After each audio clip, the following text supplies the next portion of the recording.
सबसे कठोर दौर चिलई कला का आगाज हो चुका है। जैसे ही चिलई कला की शुरुआत हुई, बर्फबारी ने पहाड़ों से लेकर वादियों तक को बर्फ की सफेद चादर से ढक दिया। बांडीपोरा की गुरेज घाटी, गुलमर्ग, सोनमर्ग, कुपवाड़ा, पुंछ, किश्तवाड़ और जोजिला ये इलाके हैं और इलाकों पर बर्फबारी की मनमोहक तस्वीरें सामने आई हैं। जहां एक और लंबे सूखे के बाद बर्फबारी से लोगों के चेहरों पर मुस्कान लौटी है, वहीं दूसरी ओर सड़कें बंद हैं, यातायात प्रभावित है और प्रशासन अलर्ट मोड पर है। और क्या हालात हैं ग्राउंड पर, इस खास रिपोर्ट में देखें।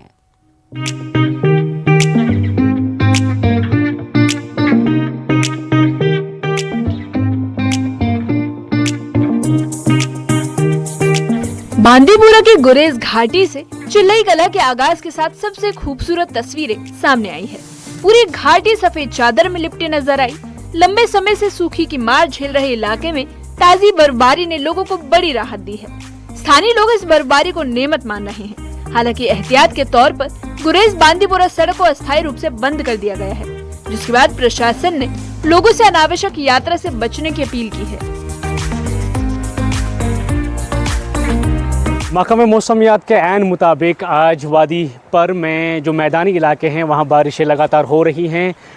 इस वक्त मैं बांडीपुरा में मौजूद हूँ और बांडीपुरा में भी जो है मैदानी इलाकों में बारिशें हो रही हैं लगातार। आप देख सकते हैं इस वक्त भी जो बारिशें हैं मॉडरेट लेवल की जो दर्जे की बारिशें हैं वो लगातार जारी हैं। और वहीं अगर बालाई इलाकों की बात करें, चाहे गुरेज की बात करें, तुलेल की बात करें, इसके अलावा राजदान टॉप की बात करें तो लगातार वहाँ पे हल्की से दरमियानी दर्जे की जो बर्फ़बारी हैं वो जारी हैं। और इस तरह से चिलई कलान का आज बाज़ाब्ता आगाज़ हो गया है और चिलई कलान ने अपना जो इसकी पहचान है, यानी सर्दियों को मज़ीद इन्हेंस करना और बर्फ़बारी लाना, बारिशें लाना, तो उसका बाज़ाब्ता आप नज़ारा देख रहे हैं।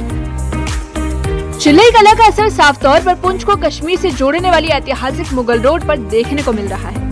ओशाना से पीर गली के बीच भारी बर्फबारी दर्ज की गई है। सुरक्षा के मद्देनजर प्रशासन ने मुगल रोड को यातायात के लिए बंद कर दिया है।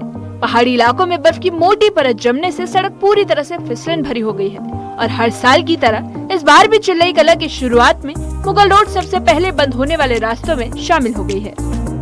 कुपवाड़ा जिले में भी चिलई कला ने अपनी मौजूदगी दर्ज करा दी है। साधना टॉप पर 5 से 6 इंच, फरकिन टॉप पर करीब 4 इंच और जेड गली में करीब 1 फुट तक ताजी बर्फ जम चुकी है। भारी बर्फबारी के चलते कन्ना चौकीबल मार्ग पर सभी तरह के वाहनों की आवाजाही रोक दी गई है। ट्रैफिक पुलिस ने एडवाइजरी जारी करते हुए यात्रियों को सख्ती से निर्देशों का पालन करने की सलाह दी। पर्यटन नगरी गुलमर्ग में भी चिलई कला ने सफेद आगाज किया है। तेज हवाओं के साथ गुलमर्ग में अच्छी खासी बर्फबारी हुई। अफरवाट और कंगडोरी इलाके पूरी तरह से बर्फ से ढक चुके हैं। यहाँ मौजूद सैलानी बर्फबारी से बेहद खुश नजर आ रहे हैं। लंबे इंतजार के बाद हुई बर्फबारी ने गुलमर्ग की खूबसूरती में 4 चांद लगा दिए हैं। जहाँ एक तरफ गुलमर्ग में बर्फबारी देखी गई, इस वक्त सयाहती मकाम गुलमर्ग में हूँ और जैसा कि पहले ही पेशन गोई की थी कि बर्फबारी होगी और बिलाखिर गुलमर्ग में बर्फबारी हुई है। आप देख सकते हैं टूरिस्ट यहाँ पे इस वक्त इस सेल्फी पॉइंट में खूब आनंद ले रहे हैं और इस लाइव स्नोफॉल का, क्योंकि गुलमर्ग की अगर हम बात करते हैं, टूरिस्ट जो यहाँ पे आते हैं वो सिर्फ इस बात का इंतजार करते हैं कि कब यहाँ पे स्नोफॉल होगा और वो आनंद लेंगे। और देखिए किस तरह खुशी है। बताया कहाँ बहुत अच्छा लग रहा है यहाँ पे आके और आगे भी आते रहेंगे। ऐसे बहुत अच्छा लग रहा है। स्नोफॉल अच्छी हो रही है एकदम।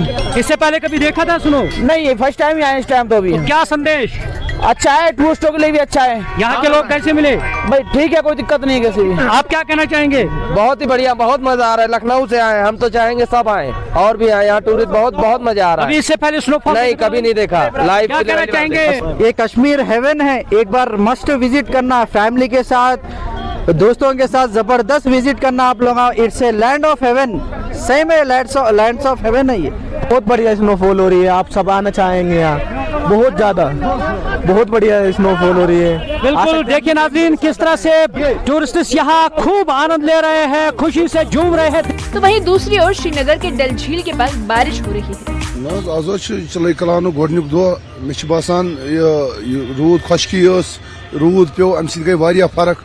और पे बाकिन जायन थोड़ा थोड़ा कुन जाय शीन, बे बेमारदारी अम सि गई वारिया फर्क। आज मे बासान तरी दोहे सुबह नार यपर जलित हुपर जलित, आज आव न सह वुचन कह। आज वारिया फर्क, तर गई फर्क, बे बेमारदारी अम सि गई तिमन फर्क।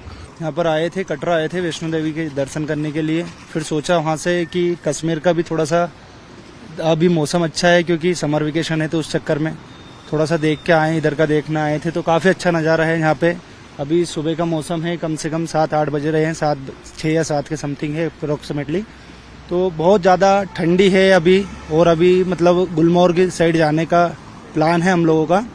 तो उधर का सोनमर्ग गुलमर्ग साइड का अभी पैकेज है हमारे पास, तो उसको पूरा रिव्यू करेंगे, देखेंगे उधर का कैसा क्या रहेगा प्लान। अभी हम यहाँ श्रीनगर में आए हैं, हमारा टूर प्लान 3 नाइट्स का है। अभी क्या है कि अभी आज का हमारा प्लान गुलमर्ग का है, वहाँ पर स्नोफॉल होने के चांसेस 100% है। अभी क्या है कि हम यहाँ पे लाल चौक पर खड़े हुए हैं। यहाँ का जो मौसम है बहुत ठंडा मौसम है। बाकी सिक्योरिटी की बात करें तो सिक्योरिटी बहुत अच्छी है। यहाँ पर हर जगह सीआरपीएफ के जवान तैनात मिलेंगे, कोई दिक्कत नहीं है। हम यहाँ पे कटरा में आए थे, कटरा में वैष्णो देवी के दर्शन करके हमारा सभी लोगों को, हमारे साथी लोगों का ऐसा हुआ कि हम कश्मीर भी जाए और वहाँ पे भी घूमे। और ये तस्वीरें किश्तवाड़ जिले के वारवान इलाके से है, जहाँ लंबे सूखे के बाद ताजी बर्फबारी दर्ज की गई। ये बर्फबारी न सिर्फ किसानों और चरवाहों के लिए राहत लेकर आई है, बल्कि जल स्रोतों के लिए भी उम्मीद जगा रही है। बारवान जैसे दुर्गम इलाके में चिल्लई कला की शुरुआत हमेशा चुनौतियों के साथ होती है, लेकिन इस बार लोग बर्फबारी को राहत के तौर पर देख रहे हैं। मौसम विभाग की तरफ से ठीक प्रेडिक्शन के बाद मैदानी इलाकों में बारिश का सिलसिला जारी है और पहाड़ी इलाकों में हल्की बर्फबारी हुई है। कहीं न कहीं जिस तरह ये बताया गया है कि वेस्टर्न डिस्टर्बेंस की वजह से जो कि आने वाले दिनों में एक बार फिर मौसम साजगार हो सकता है, लेकिन इस बारिश पड़ने की वजह से यहाँ के लोगों ने राहत की सांस ली, क्योंकि पिछले कई महीनों से कई तरह की बीमारियां फूट पड़ी थी जिससे लोग परेशान थे। तो इस बारिश की वजह से नदी नालों में पानी की सतह बढ़ जाएगी और उसके साथ साथ हवा में भी तब्दीली आ सकती है, जिससे बीमारियों का खतरा टल सकता है।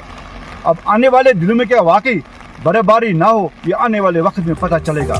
सोनमर्ग और जोजिला पास से भी ताजा बर्फबारी की तस्वीरें सामने आई है। जोजिला में बर्फ पड़ते ही तापमान में भारी गिरावट दर्ज की गई। पहाड़ी रास्तों पर फिसलन बढ़ने से यात्रियों को मुश्किलों का सामना करना पड़ सकता है। फिलहाल प्रशासन हालात पर नजर बनाए हुए है। हम घूमने आए यहाँ पे कश्मीर में, फर्स्ट टाइम हमारा। हमने देखा तो अच्छा है, यहाँ पे बर्फ पूरा गिर रहा है, हमारा को अच्छा लगा बर्फ। आओ सभी भाई, तुम सब आओ देखना, आओ बर्फ कितना गिर रहा है यहाँ पे, बहुत अच्छा है हमारा कश्मीर आना। हम बेंगलोर में काम करते हैं, हम बेंगलोर से इधर आए कश्मीर देखने, वैसे रहते ही यूपी में है। फर्स्ट टाइम यही है मेरा कश्मीर। हाँ, क्या मैसेज रहेगी आपकी बाकी हिंदुस्तान के लोगों के? सब ये अपना आओ, थोड़ा एंजॉय करो अपना आन के इधर, थोड़ा अच्छा है, बर्फ गिर रहा है, सब कश्मीर अच्छा है भाई, इस टाइम सब आओ। चिल्लई कला ने पहले ही दिन अपने तेवर दिखा दिए हैं, जहां बर्फबारी से सूखे से राहत और खूबसूरत नजारे सामने आए, वहीं आम जनजीवन और यातायात के लिए चुनौतियां बढ़ गई हैं। मौसम विभाग के मुताबिक चिल्लई कला के अगले 40 दिन घाटी में सर्दी का सबसे कठिन दौर साबित हो सकते हैं। ऐसे में प्रशासन अलर्ट है और लोगों से सावधानी बरतने की अपील की जा रही है। Bureau report, news 18।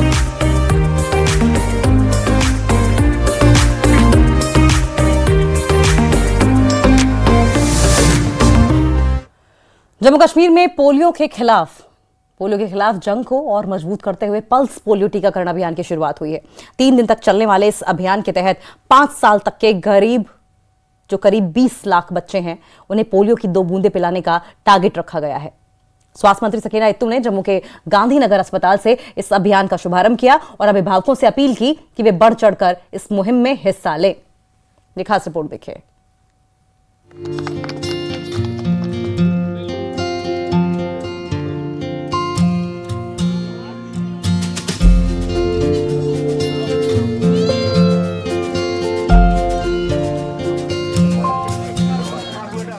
Jammu Kashmir में पल्स पोलियो अभियान की शुरुआत की गई है। स्वास्थ्य मंत्री सकीना इत्तू ने गांधीनगर अस्पताल जम्मू में बच्चों को पोलियो की बूंदें पिलाकर अभियान का शुभारंभ किया। इस मौके पर विधायक विक्रम सिंह रंधावा और स्वास्थ्य विभाग के वरिष्ठ अधिकारी मौजूद रहे। स्वास्थ्य मंत्री ने बताया कि इस 3 दिवसीय अभियान के दौरान पूरे जम्मू कश्मीर में 11,000 से ज्यादा पोलियो बूथ स्टेब्लिश किए गए हैं।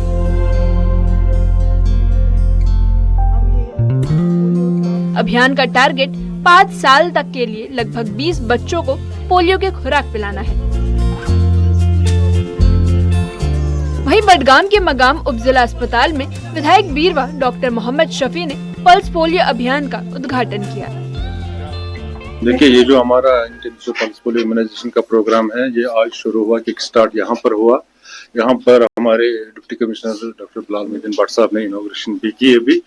तो हमारा जो टारगेट है यहाँ का बच्चों का, वो तकरीबन 1,21,000 के अराउंड है डिस्ट्रिक्ट बडगाम का, और इसमें हमने 628 इनके लिए पल्स पोलियो बूथ्स कायम किए हैं, जिन पे ऑलरेडी हमने सारा वैक्सीन लॉजिस्टिक्स जो भी कुछ है वो पहुंचा दिया है, और अभी तक हमें कहीं किसी जगह से कोई इंफॉर्मेशन, कोई परेशानी का सामना नहीं करना पड़ा।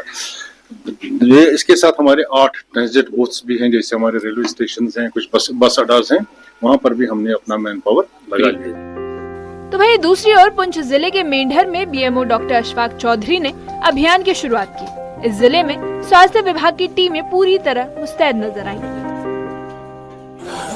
आज इंटेंसिफाइड पल्स पोलियो प्रोग्राम है हमारा। ये नेशनल प्रोग्राम है जिसमें हमने पोलियो को इराडिकेट करना है इंडिया से। हमारे देश से तो पोलियो पहले ही इराडिकेटेड है, बट हमारे नियरेस्ट कंट्रीज जो हैं वहाँ अभी भी पोलियो के केसेस आ रहे हैं, तो उसकी वजह से हमें यहाँ पे ये कंटिन्यू प्रोग्राम रखना पड़ता है ताकि रिकरेंस ना हो, कहीं दोबारा केस कोई पोलियो का ना आ जाए। इसलिए हमारा इंटेंसिफाइड ये प्रोग्राम चल रहा है। तो इसके अंदर as per directions of LG sir, health minister, health secretary, director साहब, सीएमओ साहब, डिप्टी सीएमओ, डीआईओ, पूरी हमारी team in collaboration and direction all over supervision of worthy DC साहब, हमने आज ये प्रोग्राम इधर। कुछ ऐसी ही तस्वीरें कठुआ से आई हैं, जहां महात्मा गांधी अस्पताल से डीसी राजेश शर्मा ने बच्चों को पोलियो की बूंदें पिलाकर अभियान की शुरुआत की। उन्होंने अभिभावकों से अपील की है कि कोई भी बच्चा पोलियो की खुराक से वंचित न रहे, ताकि देश को पूरी तरह पोलियो मुक्त बनाया जा सके। जैसा आप जानते हैं कि आज पल्स पोलियो का अभियान जो है वो शुरू हुआ है, 3 दिन के लिए चलेगा। आज जो है हमारे इंस्टीट्यूशनल वैक्सीनेशन है कि हमारे 580 आज बूथ अक्रॉस द डिस्ट्रिक्ट जो है वहाँ पे वैक्सीनेशन अवेलेबल है। आपके माध्यम से, क्योंकि अभी तो अर्ली मॉर्निंग है, तो मैं आपके माध्यम से रिक्वेस्ट करूंगा जो हमारे कठुआ के वासी हैं, जो कहीं भी किसी भी कोने में है, अपने बच्चों को जो 5 साल तक की आयु के हैं उनको लेके नियर बाई वैक्सीनेशन बूथ पे जाके बच्चों को 2 डोज दिलाएं और पोलियो से हमें जो लड़ाई है हमारी उसमें आगे सक्सेसफुल बनाएं।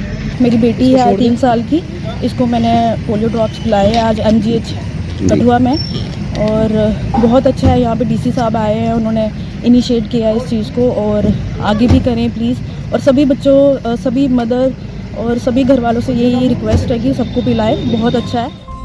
अधिकारियों ने बताया कि पोलियो की दवा पूरी तरह सुरक्षित है और बच्चों को आजीवन इस बीमारी से बचाने में मदद करती है। घर घर जाकर भी बच्चों को कवर किया जाएगा ताकि कोई भी बच्चा अभियान से छूट न जाए।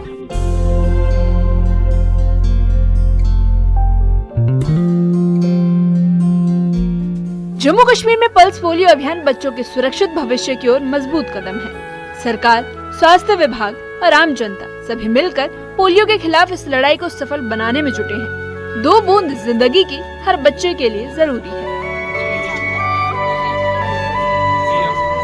Bureau report, news 18।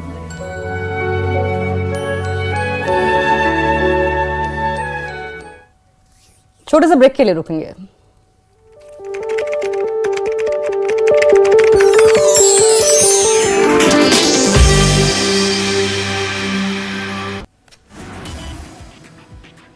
गुलमर्ग में तेज हवाओं के साथ ताजा बर्फबारी का दौर जारी है। सफेद चादर में लिपटा गुलमर्ग सर्दी के नए दौर का गवाह बन रहा है। तापमान गिरने और बर्फ की परतों ने चिल्लाई कला के आगाज का संकेत दे दिया है। गुरेज घाटी में ताजा बर्फबारी, पूरा इलाका सफेद चादर में ढका हुआ है। लंबे समय से चल रहा सूखा खत्म। गुरेज बांदीपोरा सड़क अस्थायी रूप से फिलहाल बंद है। राजौरी में लंबे अरसे के बाद हुई जोरदार बारिश से लोगों को मिली राहत। राजौरी के कई इलाकों में ठंड बढ़ी है। खराब मौसम और श्रीनगर एयरपोर्ट पर कम विजिबिलिटी के चलते कई फ्लाइट्स रद्द हो गई है, लेट हो गई है। वहीं कई उड़ानों को उनके मूल गंतव्य पर वापस भेज दिया गया। जम्मू कश्मीर में 40 दिन का चिल्लाए कला शुरू हो चुका है। कुपवाड़ा समेत कश्मीर के कई इलाकों में बर्फबारी का दौर जारी है। श्रीनगर में बारिश मुगल रोड, गुरेज, बांडीपोरा, तंगधार, चौकीबल समेत कई सड़कें बंद।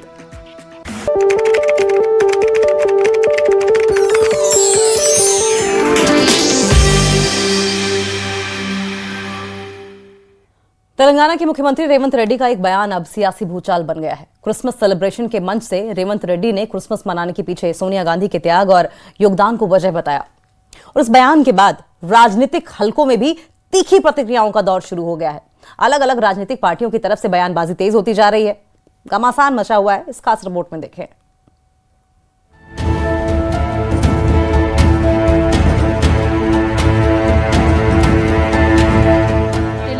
मुख्यमंत्री ए रेवंत रेड्डी का एक बयान इन दिनों सियासी हलकों में बड़ा विवाद खड़ा कर रहा है। क्रिसमस सेलिब्रेशन के एक कार्यक्रम में रेवंत रेड्डी ने कहा कि तेलंगाना में क्रिसमस मनाया जा रहा है तो इसके पीछे सोनिया गांधी का त्याग और योगदान है। उन्होंने दिसंबर महीने को कांग्रेस और तेलंगाना के लिए चमत्कारिक बताते हुए कहा कि सोनिया गांधी की कोशिशों से तेलंगाना को अलग राज्य का दर्जा मिला है। ఈనాడు తెలంగాణ రాష్ట్రంలో మనం అందరము క్రిస్మస్ పండుగను జరుపుకుంటున్నాము అని అంటే ఇందులో శ్రీమతి సోనియా గాంధీ గారి యొక్క పాత్ర వారి త్యాగం ఎంతగానో ఉంది। रेवंत रेड्डी के बयान पर बीजेपी के राष्ट्रीय प्रवक्ता शहजाद पूनावाला ने तीखी प्रतिक्रिया दी है। उन्होंने इसे कांग्रेस की चापलूसी की नई ऊंचाई बताया और कहा कि जब साइको फैंसी हदें पार कर जाती है तो ऐसे बयान सामने आते हैं। शहजाद पूनावाला ने एक्स पर वीडियो पोस्ट करते हुए तंज कसा कि अगला बयान शायद ये होगा कि सूरज भी सोनिया गांधी की वजह से उगता है। उन्होंने कांग्रेस पर आरोप लगाया कि वो हर चीज का श्रेय एक परिवार को देने की राजनीति में जुटे हैं। Revanth Reddy, CM of Telangana, says that Christmas is celebrated because of sacrifices of Sonia Gandhi. Can you believe this? Tomorrow he might say the sun rises because of Sonia Gandhi. This is the same person who has made more bizarre statements. This is the level to which you go in psychophancy when you have to appease one family. And this is the mindset of the Congress. That for eulogizing one family, they can go to any bizarre level. Revanth Reddy, if there was a sport on psychophancy, then he would win the Olympic gold on it. He should apologize for the statement and he should start working for people of Telangana. But unfortunately, he does not have any value for Janamat of Telangana. BJP नेता प्रदीप भंडारी ने भी कांग्रेस पर जमकर हमला बोला। उन्होंने कहा कि सोनिया गांधी के त्याग से क्रिसमस मनाने वाला बयान हास्यास्पद है और अगला दावा ये होगा कि लोग गांधी वाड्रा परिवार की वजह से सांस लेते हैं। रेवंत रेड्डी ये कह रहे हैं कि हैदराबाद के अंदर और तेलंगाना में व्यक्ति क्रिसमस सिर्फ इसीलिए बना सकता है क्योंकि सोनिया गांधी की कृपा है। इससे ज्यादा साइकोफेंसी दुनिया में कोई राजनीतिक दल में नहीं देखी जहां कांग्रेस का भले इलेक्टेड मुख्यमंत्री हो या छोटा सा कार्यकर्ता हो या मल्लिकार्जुन खड़गे हो जो कांग्रेस के प्रेसिडेंट हो, हर व्यक्ति एक परिवार को प्लीज करने के लिए चाटुकारिता और साइकोफेंसी के लेवल को क्रॉस कर रहा है। कल को ये कहेंगे कि सूर्य भी इसीलिए उगता है कि कांग्रेस पार्टी की सोनिया गांधी चाहती है। कल को कांग्रेस के कार्यकर्ता ये कहेंगे कि आज हम सांस भी ले पा रहे हैं तो इसके पीछे सिर्फ और सिर्फ सोनिया गांधी और राहुल गांधी की कृपा है। वहीं जम्मू कश्मीर बीजेपी के वरिष्ठ नेता और विधायक विक्रम सिंह रंधावा ने तेलंगाना के मुख्यमंत्री के बयान पर तीखी प्रतिक्रिया दी है। विक्रम सिंह रंधावा ने इस बयान को दुर्भाग्यपूर्ण बताया और कहा कि इससे ईसाई समुदाय की धार्मिक भावनाएं आहत हुई हैं। उन्होंने कहा कि क्रिसमस एक पवित्र धार्मिक पर्व है जिसे किसी राजनीतिक व्यक्ति से जोड़ना गलत है। विक्रम रंधावा ने तेलंगाना के मुख्यमंत्री से इस बयान पर सार्वजनिक रूप से माफी मांगने की मांग की है। राजनीतिक क्षेत्र में आप कई बार आपका स्तर इतना गिर जाता है कि आप अपने स्वार्थ के पीछे एक इतना बड़ा, जिसे मैं कह सकता हूँ कि इंटरनेशनल फेस्टिवल है क्रिश्चियन, इतनी बड़ी कम्युनिटी है जिनके साथ जुड़ा, जिनकी इमोशंस भावनाएं जुड़ी हुई है और 90% तो वो होंगे जिनका पॉलिटिकल सेटअप से लेन देन कुछ नहीं है। और कहाँ जोड़ रहे हो आप? इसका मुझे लगता है वर्ल्ड वाइड कंडेमनेशन होनी चाहिए और ऐसे व्यक्ति को लेकर लोगों के अंदर एक भावना ऐसी खड़ी कर देनी चाहिए कि इस व्यक्ति ने ये घिनौना काम किया है, इसको पूरी कम्युनिटी से माफी मांगनी चाहिए। रेवंत रेड्डी का ये बयान क्रिसमस से ज्यादा राजनीति की गर्मी बढ़ाता दिख रहा है। अब देखना यह होगा कि कांग्रेस इस बयान पर क्या सफाई देती है और सियासी बहस कहां तक जाती है। Bureau report, news 18। और इसी के साथ इस बुलेटिन में फिलहाल इतना ही। नमस्कार।